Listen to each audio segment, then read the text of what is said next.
And now, Chapter 10 of The Last Boy on Earth, The Whisperers. The beast stood on the edifice and looked out upon the world nearly devoid of human life, desolate of intelligence and design, except for them. The first quarter moon was rising, and night was well upon the land. He had been chasing her for the last week through the labyrinthine tunnels and hallways of this strange building, and she had evaded his grasp, and because she was human, he hated her with every thread and sinew of his being. Each breath was a curse leaning towards her death. He mused, "How does she elude me so? I chase her and she tasks me, seeing only a glance of her as she moves away, and I am vexed. I shall find her, if not tonight, then tomorrow." He liked the darkness, and would have given much not to leave the safety of his sanctuary, but he was afraid of the world that waited for his first footfall, the world outside. He saw the abandonment as other, and he would set foot upon it only after he had shed her blood or his own, as payment. He would buy the world below with blood one way or another. Somewhere in his own personal darkness, he understood that while the boy and the girl drew breath, he was in danger. The wind blew a cool breeze over his face as twilight's last gleaming fell. The beast found himself strangely reflective. The entangled and confused mind that predominated his actions fell quiet, and Grendel found himself making his way down the stairs to the place that had been the emergency offices set up by the government health agents as they fought their final battle against the pandemic.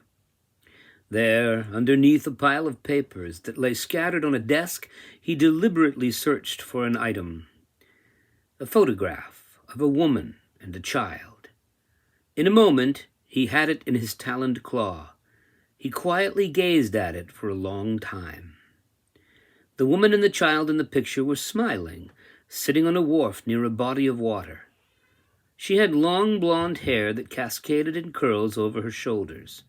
Her arm clutched a young boy, perhaps 3 years old, to her side, and both were absolutely beaming at the photographer.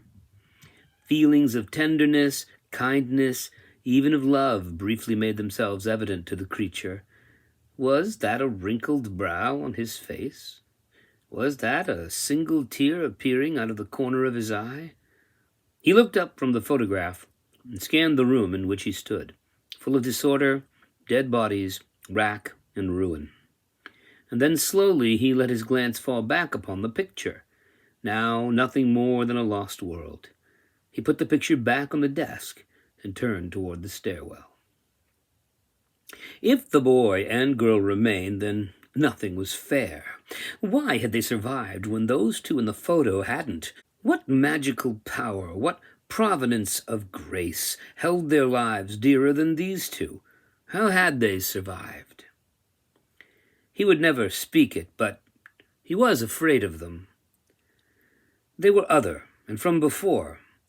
For the beast, it was like something from the time of the beginning of things had somehow survived and even thrived in this new universe. If those in the photo had to die, then so did all of humanity. If the boy and the girl lived, then he could be destroyed, and the beast feared his own destruction more than anything else. And because he had no God, he consoled himself with the idea that their deaths would ensure his life. She might be his undoing. She was strong and resourceful. She should have perished. She'd been surrounded by the dead and dying. Indeed, had been locked up with them, and yet she survived. Had something gone wrong with his plan? Was she immune to the disease? It was the only explanation. In the were-dogs he had found an army. He had not expected such a thing, but this world was new and full of surprises. They were still more dog than human, fearful, even submissive. Something held them back, but as they grew increasingly human in their thoughts, their deeds would follow course. With any luck and some prodding, they could eventually subdue and kill the boy. But what about her? So far, she mused, the were-dogs had proven ineffective against the boy's cunning. What concerned Grendel even more was that it seemed to him that the boy was receiving advice, perhaps even aid, from others. Also, the boy had already stood against the were-dogs. He had not run from them, he fought back. His choice of weaponry would be his undoing, thought Grendel. A weapon that shoots paint will soon not deter the growing intelligence of the were-dogs. In a matter of a week, perhaps, they will attack, with dire circumstances, and surely the boy would perish. But she was another matter altogether. Cunning, brave, resourceful. Since the beginning of the Great Falling, she had survived in his charnel house while he had pursued her floor to floor, stairwells and heat ducts, and though he was the lord of this new world, she had continued to elude and capture and destruction. Gotta get that done right. Yep. Since the beginning of the Great Falling, she had survived in his charnel house while he pursued her, floor to floor, stairwells and heat ducts, and though he was the lord of this new world, she had continued to elude capture and destruction. Surrounded by the decaying and putrefying corpses of hundreds of people, she continued. To thrive in this place, she must have a more than natural constitution. She lived in the topmost part of the old building, farthest away from the dead in what was once the nursery. At first it had been her cunning that kept him from that floor, for she had been the one to blockade the entrances. But over the weeks he had begun to think that it had been his doing, and that he had successfully imprisoned her, but he had been unable to capture and kill her. She had found an alternate way out of the top floor, down to the lower levels, a way he had been unable to determine. Twice she had faced him briefly before escaping, but somehow he suspected that she was more than a human, and that she had changed when the world fell down and died.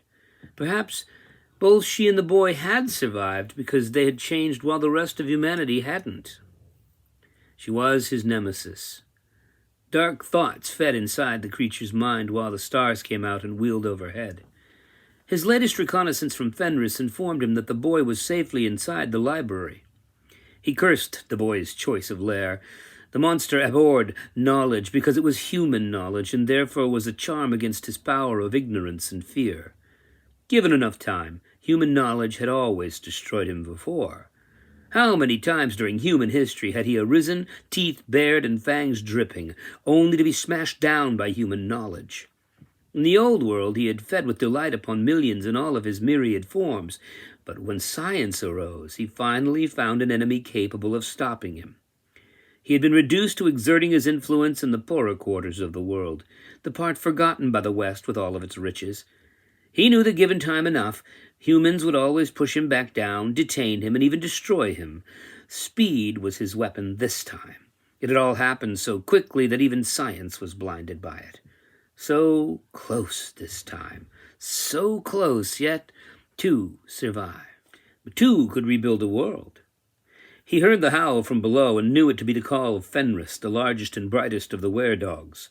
Grendel had summoned him earlier and was eager to speak with him. It took him a few moments to descend the 7 floors to the hallway that was now the entrance to his realm. Opening the great glass doors, Grendel ordered the animal in. "What is it you want, master?" asked the were-dog as he walked in circles around Grendel's feet, shoulders crouched low to the ground, never meeting his master's gaze. "I want the boy dead, but you have failed in that achievement." "Master, the boy is in the stone building. We cannot force him out," answered Fenris. "Your pathetic minions could follow him and trap him during the daylight treks throughout the cities. He's so plainly out in the library then," growled Grendel. The were-dog shrank back, his ears lying back upon his head. "You know we are only animals in the daylight. Only the moon calls out our true selves." "Even a group of dogs should be able to kill a boy in broad daylight," answered Grendel. "Master, we are wary of him. He stings us with his weapon. He outruns us with his machine. If this he can do while we are changed, then in the daytime, how much more might he hurt us?" "Oh, shut up, you pathetic dog," Grendel mused for a long time and then said, "I will make it possible for you to set upon him." The part of Fenris that was forming into a human more and more each day was clearly confused. "Master, why do you not go to the stone building and kill him yourself? 'Tis only a short walk away." Grendel sprang forward and grabbed the were-dog by the throat, lifting him high off the ground. Fenris whined and whimpered, his breath coming in short gasps. "I told you once, he is what remains of the old world, before my time. As long as he lives, I cannot come into my full power. So I fear his power because it may equal my own. Fear. You understand fear? Everything understands fear," he growled as he backed the creature's body up against a cement wall. The were-dog's limbs flailed helplessly. "Fear is a language everything understands," said Fenris through his twisted throat. A realization came to Grendel's mind, showing him the way like a lit candle in the darkness. Fear. He would use it as a weapon. He had done this before, but this time, in this new incarnation, he could do so much more. He dropped the were-dog on the floor, and Fenris backed away into the darkness, his teeth bared, a low growl emanating from his lupine throat. His master's demeanor had changed. Grendel was no longer angry, but almost convivial, a wry smile cracking on the side of his face. For the first time, the were-dog began to question the call of his master. He had been a good dog once, before all memories ceased and his first master died. Hiding somewhere deep inside of his mind, the were-dog remembered a boy and an afternoon, a walk in a grassy place and a ball he could fetch. He remembered ever so vaguely the feeling of having a master he loved and who loved him back. When all the people went away, this new master called him from somewhere deep in his mind, and he answered the call, and he had tried to please him, but this master was temperamental and difficult to please. The things he wanted to do were not right, but he was the master, and they must be done. That was the way of things. Lately, though, ideas came to him in the darkness. Dreams and images, neither canine nor human, but a strange mixture of both. Killing for food was canine and felt natural. Killing for the pleasure of a master was beginning to trouble his mind. "Bring your people to the library tomorrow, just as the sun sets. We shall see how long he can wait inside while the elements rage without." The were-dog padded to the door, and the monster opened it for him, planting his foot squarely on Fenris's haunches. The dog turned and growled. "That was for nothing. Now do something," growled Grendel as he shut the door and dissolved back into the darkness within darkness. A day passed before the monster Grendel climbed to the top of his high tower and began to summon the elements. He raised his hands to the angry skies, and toward the southern horizon in the west he called, "Come now, show me your powers. Toward me, mount your dark horses and make your way to the new master of this world. I call you forth from the nether regions, from the edge of things, from the world beneath the world, from the high heaven beyond all view. Break down the cities, crumble into the dust the remnants of the world of before. Cleanse the lands with your rain and fire. Show me your strength, for forever let it be said that you were nothing, weak and insignificant. Hear me now." As he shouted his imperatives to the skies, one might have discerned a blackness growing at the edge of the world, crouching and slouching towards him and answering his call. Like reluctant armies, the powers that lay hidden from modern man for ages arose from their slumber and took their place in the old order of things. Thunder married lightning.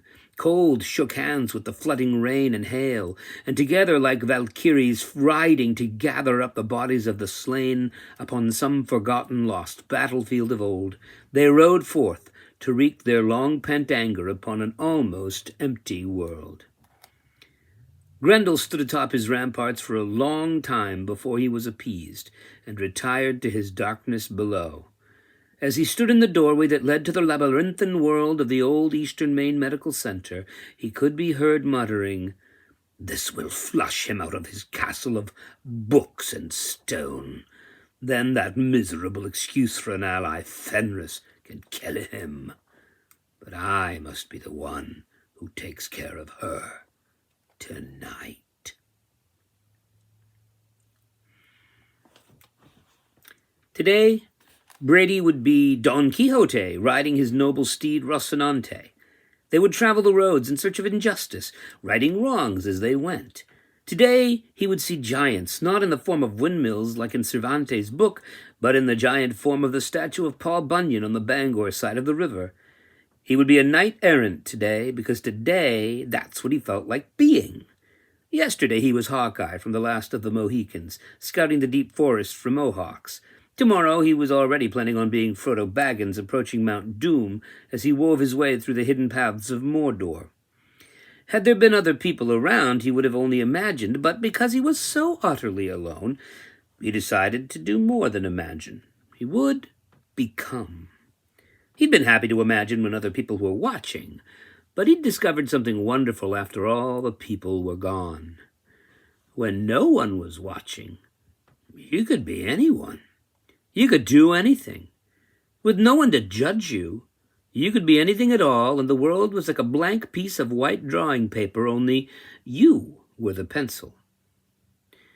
All the books he loved to read and reread were suddenly more than books. They were doorways to other worlds. Somehow they had more meaning than they had before the abandonment. A string of words before were now an incantation of power. Where before you might have imagined a tall white tower on top of which dwelt a princess, he saw the Thomas Hill Standpipe, tall and white and no longer a water tower for the city. Instead, its usefulness gone because those who had built it were gone. It fit his needs. The whole world had begun to fit his needs. It was as though he was playing a game that he was designing as he went, and somehow it made this empty world more bearable. He was in a real-life role-playing game, and he didn't need an Xbox. It made this empty world less empty. If the standpipe were no longer a standpipe but the white tower, who would care? Who would judge? If the hospital was no longer the hospital but the entrance to Hades, who would chide him for it? No one except, perhaps, for Joshua Chamberlain. Brady stood at the foot of the general, Joshua Lawrence Chamberlain, and saluted. The figure moved its gaze from the sky to the lower ground and acknowledged the boy. "Good afternoon, General." "Smith," said the general, "I've come for some advice, if that's all right with you, sir." The general smiled for a second, and then let his face fall back to its normal, distant, pensive look. "Certainly, Smith. Say it plain." "As you know, I took your advice. I moved into the library and secured it against the enemy." "It was good." "Well, sir, I made a new friend. It seems that you're not the only image of a human to take on a personality." "Go on." "Benjamin Franklin, printer, sends his regards, sir." The general's head creaked and shivered as he moved his gaze to look down at Brady and maintain it. "How is that possible? Is he a statue like me?" "He's a book. I found him in his autobiography." "Fascinating," the general said. "This begins to make some sense. I, too, made autobiographical writings. Perhaps this action caused a portion of my personality to remain bound to this place and this time. This is cause for further speculation. Still, Benjamin Franklin, you've outdone yourself, Smith. A better ally you could not possibly make." "Yes, thank you, sir." "Your question, Brady." "Yes, sir, what's your advice on my next step? Ben asked me to ask you. He made me write it down. Here, let me see." And Brady pulled out a folded square of paper from his pocket and unfolded it gingerly, reading it. "Why didn't you bring him? I mean, the book, Smith." "I wanted to, sir, but he gets tired from time to time. He claims he needs to sleep. So I put him back on the shelf and leave him there, and he comes back to me after a while. I think he's quite an old man now. He's shelved at the moment." "So he sleeps?" "Very human of him," mused Joshua Chamberlain. "I do not sleep.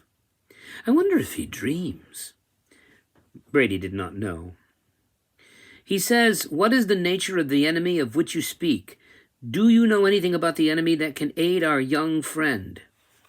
The general did not speak for a moment, as though gathering his words carefully. "I have been listening and observing, but my conjectures must be taken with a grain of salt. I speak from incomplete reconnaissance, but I do know this much. The enemy of which we speak is both monstrous and human. He is in residence at the hospital. He does not leave it, but he sends out his ranks in the form of those creatures you so strangely named were-dogs. He's not alone. Someone is with him and evades him, and he screams in the darkness as he pursues this elusive one. I am surprised you've not heard him." "I think I might have, a couple of weeks ago," answered Brady. "Wait, did you say he isn't alone?" "Precisely. He screams at this other person, I would warrant." Brady was stunned. "Another person? I think I might have heard a scream from the medical center days ago." "Really? Interesting. Still, he commands forces beyond the control of an ordinary human being. I have heard him summon storm clouds and winds, and black clouds formed moments later. Such an adversary is difficult to comprehend, afraid to leave a building, but capable of summoning the elements themselves, like Prospero in Shakespeare's Tempest. I do know this. He's restless and determined to kill you, Smith. He's also bent on destroying this other one I have spoken of." "Do you know who it is?" Brady asked, suddenly awe-stricken by the idea that there was another survivor. "I know only that this person faces the wrath and anger of the enemy daily, whereas you have been surprisingly free of trouble from him. Whoever it is does not leave the building. I assume because all the exits are secured or guarded. This person could be an ally to you, Smith. Why, together you would both double your numbers." No thought, since he awoke from his fevered sleep to the abandonment, had filled his mind with such surprise or concern. "Should I try to break in and save this person?" asked Brady. The general pondered this, his face showing the slightest agitation of thought. "The inspiration of a noble cause enables men to do things they did not dream themselves capable of before," was his only answer. Brady was confused. "Sir?" he asked. "Oh, something I wrote a long time ago, Smith. Tell Dr. Franklin that I cannot advise action without further information. You have no reinforcements, Smith, and if you attack and fail, there is no second charge, no second chance." Brady walked up the hill behind the general and looked up the river to the hospital and the lair of the monster. He waited a long while before he spoke to the general again. "Sir, isn't saving this person a noble cause?" The general nodded slowly in agreement as his gaze settled off into the distance again. "Doubtless you are correct, Smith. But fools rush in. That is, you, shall have to act before long anyway. Send your raven to the place. He'll come back with the information we seek." "What, Hugin? He doesn't understand me." One eyebrow raised, the general replied. "Oh, no? Have you tried asking him?" "Well, no, but how do you know he doesn't understand? Perhaps it's because you haven't been listening." The bird, which had been sitting on the general's shoulder, turned his head and looked away at nothing in particular in the distance. "Send him. I can understand his speech. I would warrant that Dr. Franklin could understand him as well. One day soon, if you learn to listen properly, you might also understand the raven's speech. He's a cunning creature, endowed with a strong intellect and something more." Brady saluted the general, and facing him before he left, he said, "I'll take it under advisement, sir." "You see that you do, Smith." Hugin, who had been sitting on the general's shoulder, seemed to understand the meaning of their conversation. He croaked at both the general and Brady before taking flight, seeking the topmost towers of the old hospital to spy among its spires. Hugin did not return. For the past 2 hours, Brady had been waiting near the water's edge by the great river's bank, but to no avail. He closed his black composition book just as a drop of rain left a wet circle on the page. As he was sitting up on the bench watching the great river flow, in the distance Brady heard the rumble of thunder, and the black clouds began to roll in from the west, revealing a heavy thunderstorm on its way.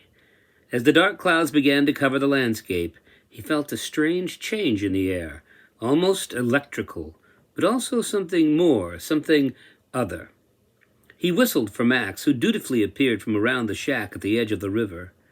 "Come on, boy, it's time to get back home. It's going to rain really hard."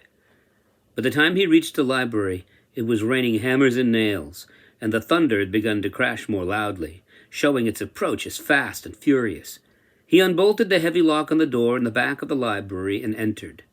Once inside, he quickly latched another bolt and padlock into place. Secure inside his castle, Brady sought out dry clothes and his new friend, Benjamin Franklin. "Weather's acting up, Dr. Franklin," Brady said as he took off his T-shirt. "Really?" inquired the book known as Ben Franklin. "Oh, I do enjoy a good thunderstorm.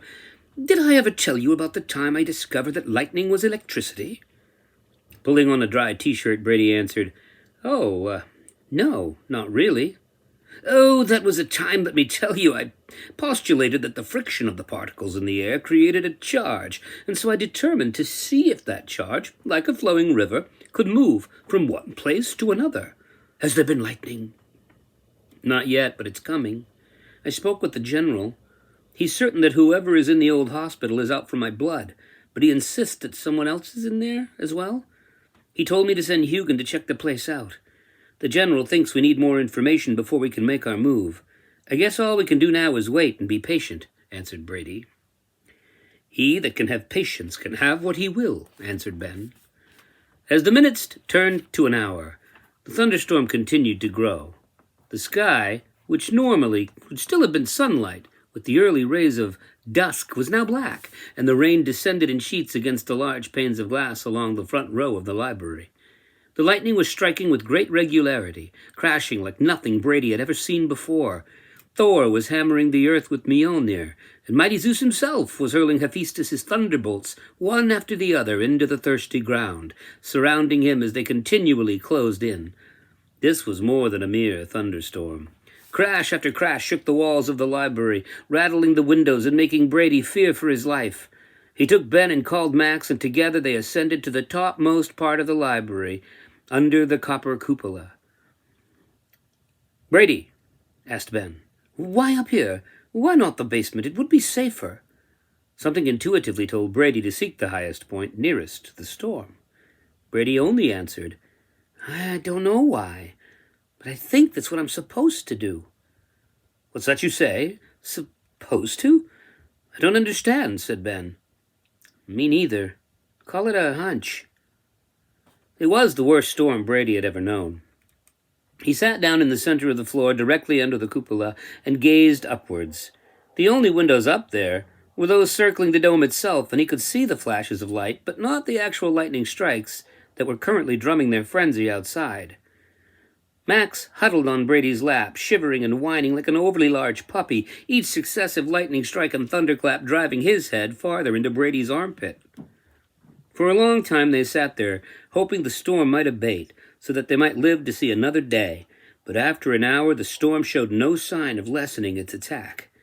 One thunderbolt struck so close to the building that Brady heard the snap of a tree and could smell the sharp, pungent ozone produced by the static discharge.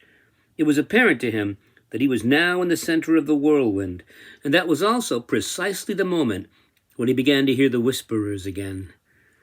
In the center of the thunderstorm, they were no longer whisperers. They were screamers. He could hear them clearly now. They were crying, screaming, moaning, calling his name.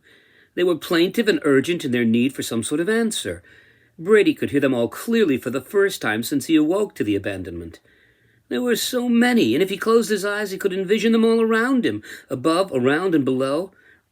He didn't know what he should do, and he knew that if he continued to listen, he might break with reality altogether.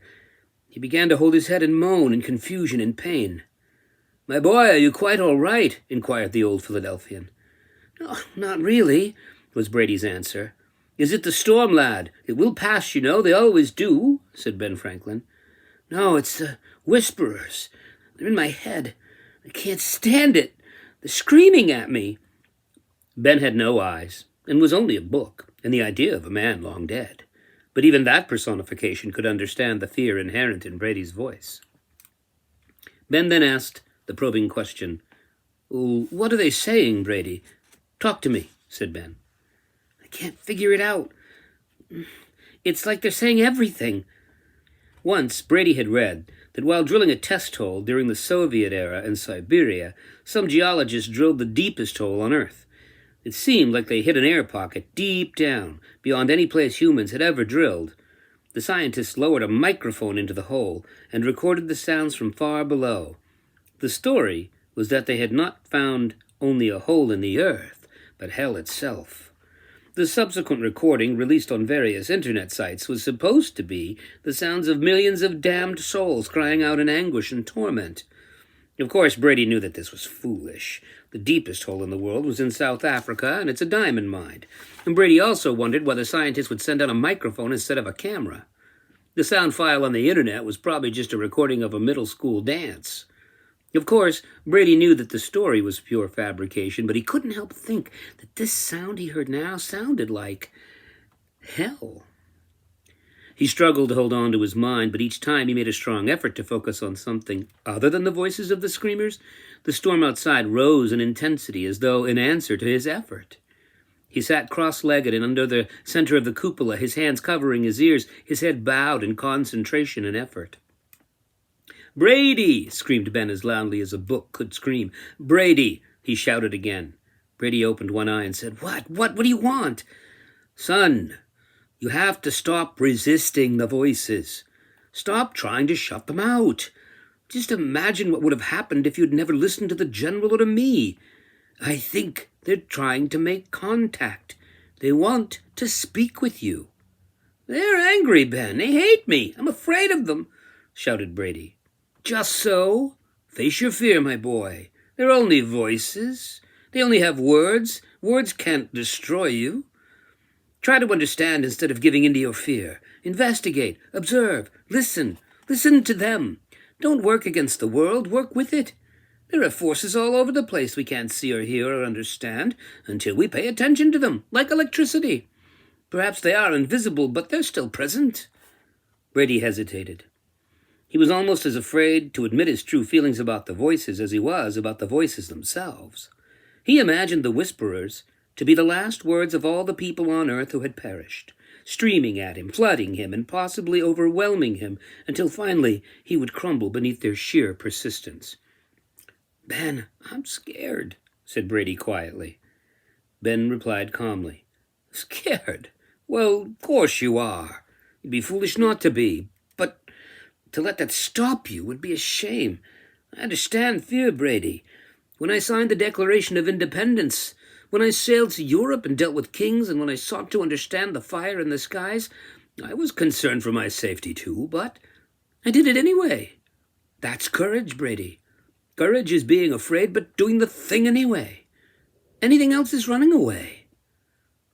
Brady understood, finally. It wasn't so much a submission to his fear as a sudden understanding. He couldn't successfully hold these voices apart from himself. However strong he might be, he was nothing compared to their inexorable onslaught. He settled back against the marble column that supported a carved figure on a pedestal called Thought and opened his mind. He closed his eyes and waited. Whenever a bolt of lightning hit nearby, his mind's eye was illuminated with the vision of another world, another reality, another way to be. In front of his mind's eye, he saw flashes of thousands upon thousands of human forms, writhing, grasping, mouthing anger toward him. And then the darkness resumed until the next lightning bolt found ground and lit the ethereal place he was now witnessing. Brady didn't flinch or open his eyes, and all the while Ben spoke calmly to him, saying, "Keep going, Brady. My boy, you're the pilot of your own soul. You have nothing to be afraid of."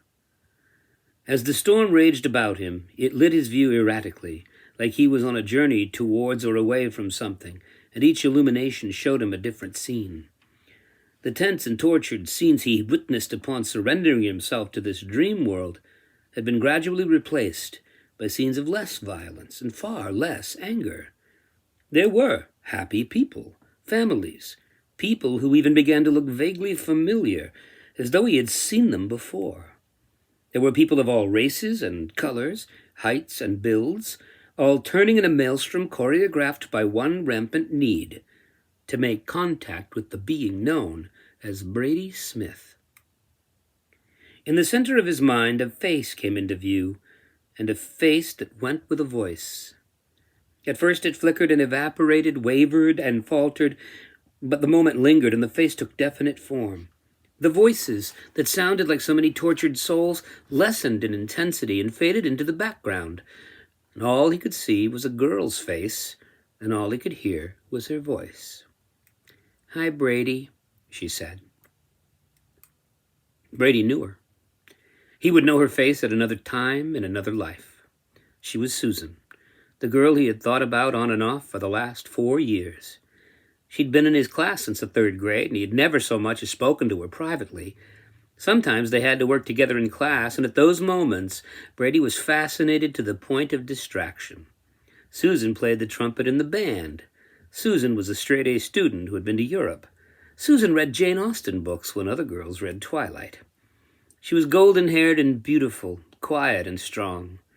As she appeared to him now, he barely had the courage to speak in return. "Hi, Sue," he answered. She smiled at him. "I've been trying to talk to you for a while now. We all have. I'm so glad you're finally listening." Brady could not look away from a vision in his mind, so he answered, "Sorry, Sue, I was afraid." She continued to smile, but her eyes, always the prettiest things in the world to him, took on a compassionate look, and she said, "We've all been watching you. We only want to help you." "Help me?" Brady asked. He couldn't stop staring into those eyes. They were so perfect, and he felt like he could look into them for an eternity and still not even begin to plumb their depths. She was so beautiful, so perfect. "Yes, is that strange to you? It shouldn't be." "What do you want to help me do?" he asked plaintively. "We want you to survive. You have to survive. You're the one." Brady was confused. "You mean I'm the last one?" "No, there are others. But you're the one who sees things as they really are, and not as they seem. You're the one with the power. You need to carry on so you can lead the others. There are so few left." "Others? How many?" he asked urgently. She didn't seem to hear him. Like one of the fading ghosts from Dickens' Christmases, she was of the moment and couldn't linger long upon this plane. She continued to tell what she could. "You must rescue her. She's in the hospital, on the top floor, where we were born. He has her trapped there. She's been able to escape him so far, but tonight the world will take another step toward changing, and he'll capture her, and then he'll kill her. This cannot happen. You must rescue her before he does this, for if she does not survive, neither do you." She? Who is she? Is it my mother? Is it my mother in the hospital? Who is this person who has her trapped?" "Brady, if I had lived, we might have been better friends. Maybe even more. I always liked you best. I'm sorry I can't be there to help you. As we speak, we're fading. Because you listened, we'll trouble you no more. All you needed to do was listen." She smiled. He was Dante and she was Beatrice. "Sorry, Susan. If I knew I could have talked to you, I would have listened sooner, but I was scared. Sorry." "Scared? You're the bravest person on earth." "You're frightened, but it's the other who should be frightened by you. You're only beginning to see things as they are. Soon you'll understand more of what you see. Once you understand, you'll be even stronger. He's the one who should be afraid. As you gain knowledge and see things as they truly are, he weakens. Even now, he's afraid of you." She began to fade, to rock in and out of focus, and to become silent. Brady was not ready yet to let go. "Susan, is it my mother? Is she the one in there?" "Goodbye, Brady. Remember, in whatever way you may, seek her out in the hospital tonight and rescue her. If not, she'll perish, and all hope will be lost. Save her, and you save everything good that all people ever stood for." Brady watched as first 1, then 2, then 10, then 100, 1,000, 1,000,000 faces of departed souls appeared behind her. They were all smiling now, looking at him, nodding, mostly content that he had listened finally. Brady opened his eyes. Though the thunder still rolled and the lightning played an infernal dance upon the night sky, they were gone. The whisperers were gone. And she, whoever she was, needed his help now.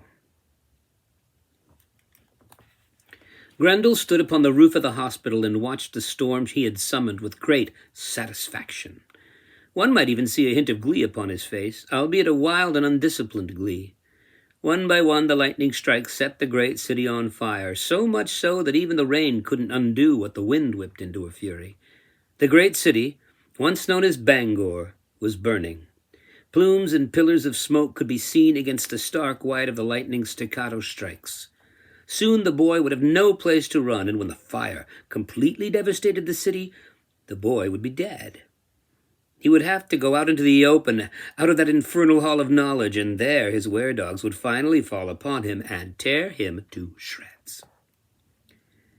She was on the top floor, in the ward where Brady and half of the children in the area had been born. The maternity ward seemed to be flooded with an energy that weakened Grendel. All of those souls ushered into the world created a field that gave her power and sapped it from him. She was one floor below him. Though she had locked him out of her area, he had found the blueprints. He'd studied the floor plan, and he knew of a way in that he was certain she didn't know. With dread purpose, he slipped over to a ventilation cover and ripped it from its base, exposing a pathway to the top floor and the air return system. He concentrated his energy into shrinking his form. Bone collapsed unto bone, cartilage twisted and folded against itself, muscle held unnatural positions so that he could fit into the shaft. As he began to slither into the hole that would lead him to her, he smiled a crooked grin. With great effort and concentration, he caused his body to contract. His feral senses would lead him to her. He could sense the truth of things, for he was attuned to the underpinnings of the world. The boy was strong, but she was stronger, because she represented a force he couldn't overcome with all the power of the cosmos. She didn't understand that she wasn't merely a human. She was the embodiment, the very personification of his most hated enemy. End of chapter.